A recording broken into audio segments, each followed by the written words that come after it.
Je crois, hein. Je peux me tromper, mais... Alors effectivement, c'est l'un des paramètres que je n'avais pas pris en compte aussi dans ce combat. C'est que Gustafsson est vraiment à domicile.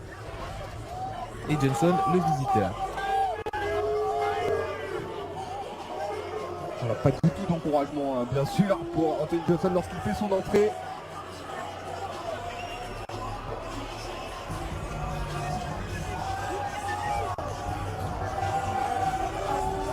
Sur le public qui retient son souffle pour l'arrivée de Gustafsson. L'ambiance de la salle devrait être coupée.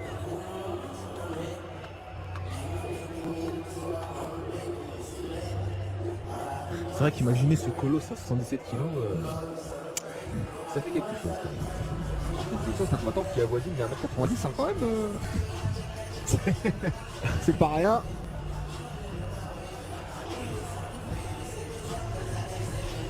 Anthony Johnson, membre des Black Zillions, bien sûr.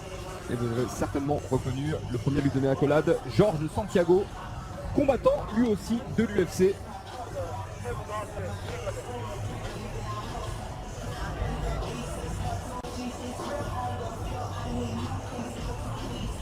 Bien sûr, officiel de l'organisation qui applique la vaseline sur le visage de l'américain. Comme nous le savons maintenant dans les règles de UFC unifiées, comme on les appelle, c'est un soigneur qui applique la vaseline au bord de la cage. On voit que ça des statistiques d'Anthony Johnson, 12 victoires par KO. Le combattant qui a le plus de victoires par KO avant la première minute à l'UFC. Et une statistique qui n'est pas forcément vraie, hein. Un vaincu en light heavyweight, je dirais pas ça, parce que le combat contre Belfort était quasiment en light heavyweight et il avait perdu. Alors, effectivement, initialement c'était un combat à middleweight, mais il me semble que Johnson était plus près des light heavyweight que des middleweight, hein, le jour du combat.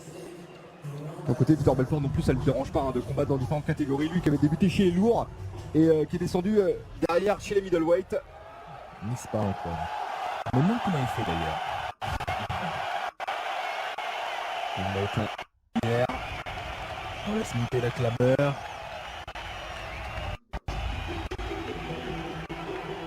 L'enfant du pays.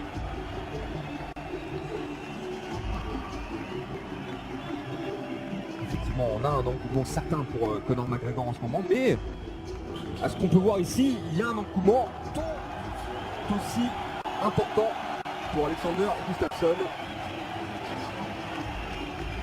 Je pense que c'est bien, hein, pour nous d'avoir deux Européens comme ça qui brillent au plus haut niveau mondial, notamment l'UFC. On sait que l'UFC a quasiment tout le temps été dominé par les Américains et les Brésiliens. C'est vrai, c'est un peu le principe avec les sports de combat, hein. C'est souvent les natifs de l'organisation qui sont, j'ai pas envie de dire privilégiés, c'est vraiment vrai, mais en tout cas qui sont simplement mieux. Regardez à l'époque du Pride, on avait quand même beaucoup plus de Japonais qu'aujourd'hui sur la scène internationale.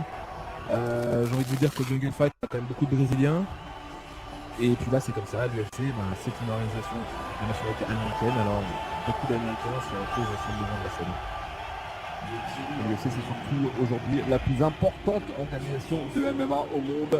La plus importante, la plus prestigieuse, celle qui apporte le plus de reconnaissance à tous les niveaux, qu'elle soit médiatique, qu'elle soit économique, qu'elle soit à tous les niveaux vraiment, et puis c'est surtout du coup là où les meilleurs se rencontrent, donc là où tout le monde veut être finalement, pour se prouver qu'on est meilleur, qu'on appartient au meilleur.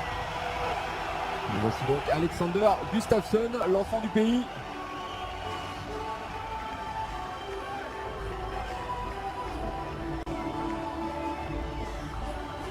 Gustafsson qui a renoué avec la victoire après sa défaite contre John Jones, une victoire contre Jimmy Manuwa.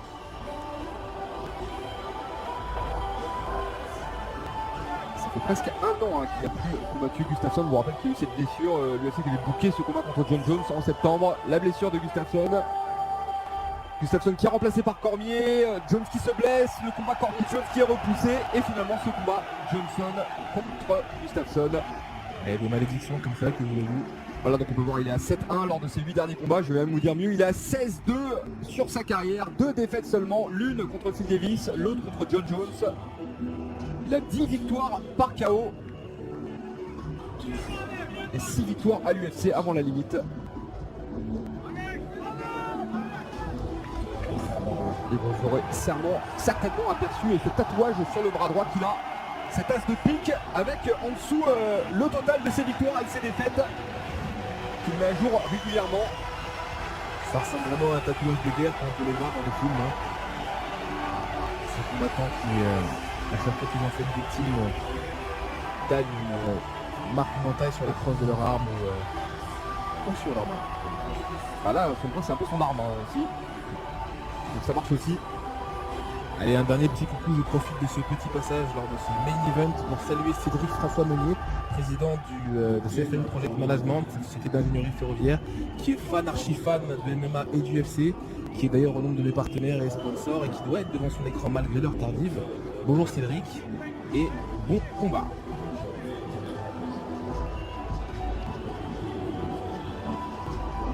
Bien sûr, on remercie tous les téléspectateurs qui nous accompagnent durant ces soirées, ces nuits, j'ai envie de dire. Et qui sont toujours plus nombreux malgré l'heure tardive.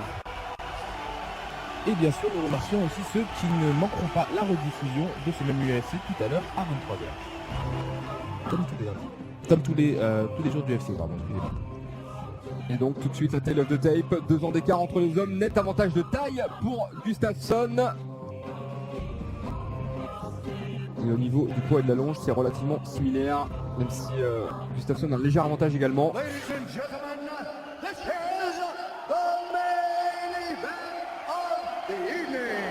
Sanctioned by the Swedish Mixed Martial Arts Commission. Our 3 judges scoring this contest in octagon sidearm: Mark Collette, Jesper Gunnarsson, and Andy Roberts. When the action begins, our referee in charge of the octagon, Mark Goddard.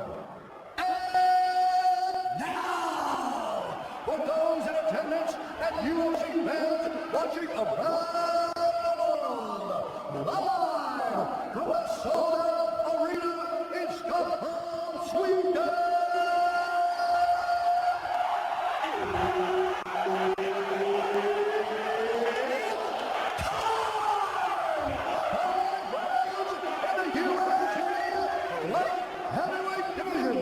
Introducing first, fighting out of the blue corner, a big martial artist holding a national record, 18 wins, 4 losses. He stands 62 inches tall, weighing in at 204 pounds.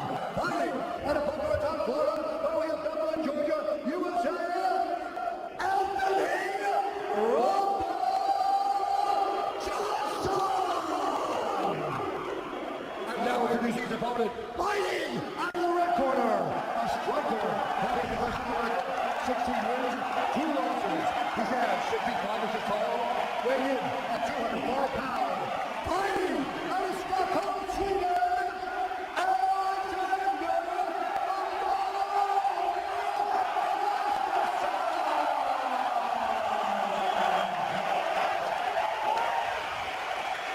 Incroyable, hein, Xavier. Le soutien du public pour La Gustafsson. mobilisation de toute la Suède ce soir. Allez, monsieur Godard. Monsieur Godard pour les instructions.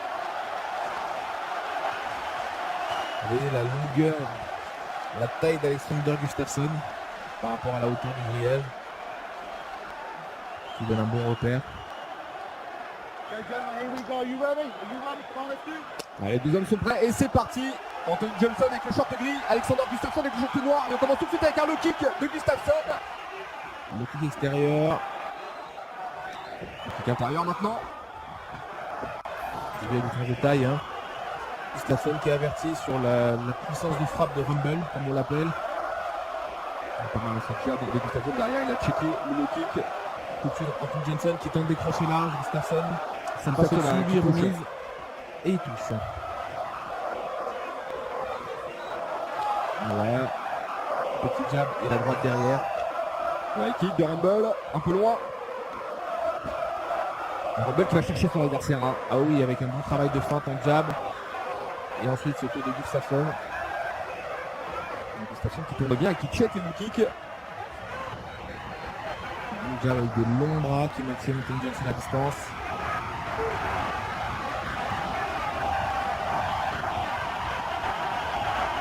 Un coup dans l'œil peut-être. Et tout un public qui s'est marché complètement. Non, c'est pas vrai.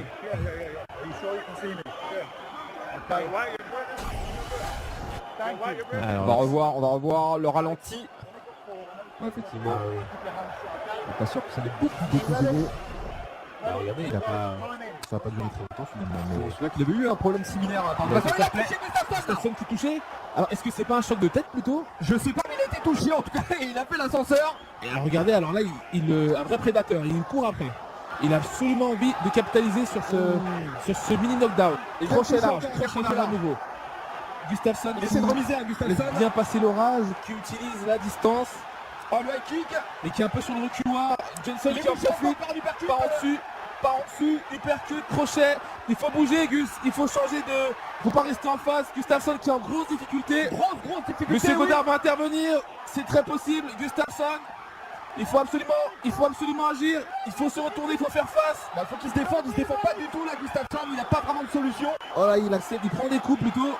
Il a l'air un petit peu sonné. Marc Godard qui est vigilant, qui laisse se dérouler le combat, mais qui est très près de l'action.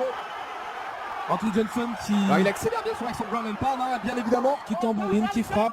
Et là, C'est terminé, c'est terminé. Les coups qui pleuvent et Anthony Johnson qui crée la surprise incroyable. Alors là, Antoine, que vous avais-je dit? Anthony Johnson était capable de créer la surprise. Là, voilà la surprise. Et quelle surprise. On vous avait dit, hein, bien sûr, Anthony Johnson, il a ce fameux knockout power. Les deux combattants l'avaient. Et c'est Johnson qui a touché juste après la reprise, hein, Xavier. Il y a eu un coup, j'ai l'impression que c'est un crochet qui a touché je me suis demandé si c'était un qui est crochet. tombé à quatre pattes. Je me suis demandé si c'était un crochet ou si c'était pas un choc de tête, tellement ça a été un petit peu confus en fait. Et derrière, il y a eu cette pluie de coups. Alors, vous parlez tout à l'heure de Killer Instinct. On en a eu la démonstration ici, hein, bien sûr, dès qu'il a senti que Gustafsson était toujours Alors dans le combat. regardons. Ah non, c'est bien un crochet. Ah, c'est un crochet qui est arrivé Ah donc c'est dans le menton. Donc c'est indiscutable d'efficacité de la part de Johnson, le crochet plongeant qui arrive sur la mâchoire de Gustafsson et ensuite une séance de ground and pound qui progressivement tourne à l'agonie. On est d'accord. Et notamment ces derniers coups, voilà. Ces uppercuts par en dessous là qui, étant donné le mouvement de tête, contraignent M. Godard à interrompre le combat. Et on a bien vu, hein, que Marc Godard avait laissé le temps à Gustafsson de recouvrer ses esprits et peut-être de revenir dans le combat. Il n'en a pas été capable et là, je pense qu'il y a ces deux uppercuts qui sont arrivés. Ouh, la tête qu'il fait, Anthony Johnson. Il vient de créer la surprise et c'est lui qui va affronter John Jones. Antoine, il fallait parier, vous seriez riche aujourd'hui. Ah non, j'aurais parié sur Gustafsson, donc je serais pauvre. Ah oui, non. Et vous aussi, hein, vous auriez parié sur Dan Henderson, vous auriez perdu. Ah, vous êtes mauvais, Antoine, vous êtes mauvais. Ah, et Gustafsson qui doit être très très déçu. J'ai envie de dire à la Suède qui réussit pas forcément au combattant suédois. Ah, ce soir, c'est sûr que la Suède est à terre, il est devenu à terre. Gustafsson qui a un peu du mal à comprendre, on est déçu pour lui, hein, c'est sûr. Voilà. Et malheureusement pour lui, il va falloir qu'il ajoute une nouvelle défaite sur son bras. Alors, regardez Anthony Johnson qui est un peu bouleversé lui aussi d'avoir gagné, hein. Il s'y attendait peut-être pas forcément pas comme ça. Il est en train de recouvrer ses esprits. Alors là, Antoine, je vais vous dire que là, dans le classement Light Heavyweight, on rebat complètement l'écart. Ah bah Johnson va remonter tout de suite. Et Gustafsson redescend, mais du coup, ça fait, ça mélange un peu les placements aussi des autres combattants. Écoutez, on va voir ce qui va se passer. Je vous disais, hein, que la Suède ne réussit pas forcément aux combattants suédois. On se souvient lors du précédent UFC Stockholm qu'on avait commenté ensemble, Xavier. C'est vrai. La plupart des combattants suédois avaient tous perdu. Et là, ce soir encore, on a eu Korasani qui s'est fait mettre KO dès le premier round et Gustafsson qui se fait mettre KO dès le premier round. On a eu de grosses surprises, notamment ce combat, hein, bien sûr, c'est la grosse surprise de la soirée. Et le public qui est encore sous le choc. Le public suédois qui avait veillé pourtant si tard, hein, pour voir ce combat. Ah, la Suède qui souffre ce soir, Antoine. Et qui vient de perdre peut-être sa seule chance d'obtenir un titre de champion à l'UFC prochainement. Alors on partage la détresse d'Alexander Gustafsson, hein. Un grand champion comme ça, en devenir en tout cas. Ah, je pense qu'il a encore le temps. Hein. Ah, il a le temps, mais vous savez, comme disait l'autre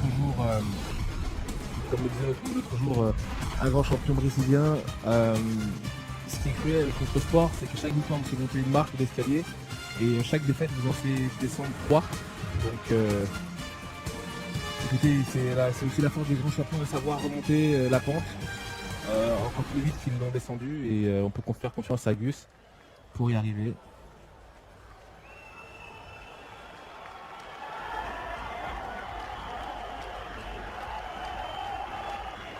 Ladies and gentlemen, let's call the stop round to this contest.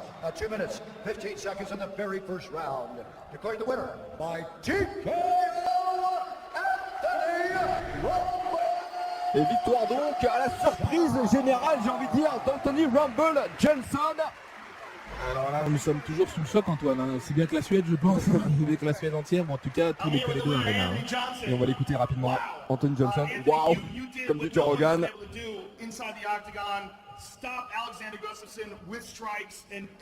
Il a fait quelque chose que personne n'avait jamais réussi à faire, l'arrêter avec des coups et dès le premier round. Même John Jones n'avait pas réussi. On lui demande si c'était prévu.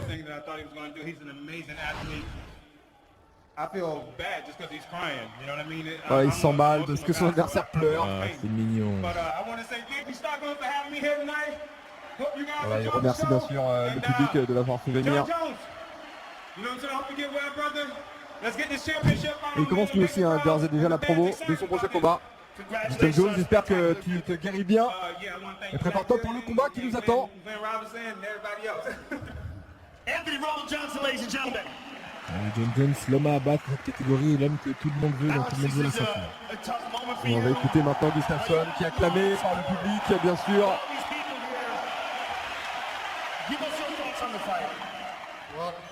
Il va me donner son impression du combat. Felt great like in the couple of few minutes that we fought, and I felt great all the way. And he just caught me. I got caught today, and that's what happened. Ouais, il a le sentiment qu'il avait bien commencé la rencontre, mais il a été touché, hein, ça arrive. Voilà, il a pris un coup et.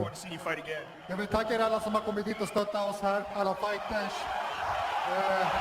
Det betyder för nattligheten Tout le monde fighter. suédois, bien sûr, pour ses fans. Et je vous laisse le fond de la production, Xavier. Merci beaucoup, Antoine. Tack snälla. What did you just say to them? Ouais, Joe Rogan, tu l'as rien compris non plus. Il demande ce qui s'est passé, ce qui s'est dit. Ils m'ont envoyé au casse-pipe, c'est ça. Hein. To show all the fighters love, and we all appreciate that. Times 100. Et il remercie bien sûr son public voilà, de donner autant d'amour aux combattants. C'est vrai que la Suède, c'est un pays qui supporte le MMA depuis de nombreuses années et qui va continuer de le faire, bien évidemment. Quand bien même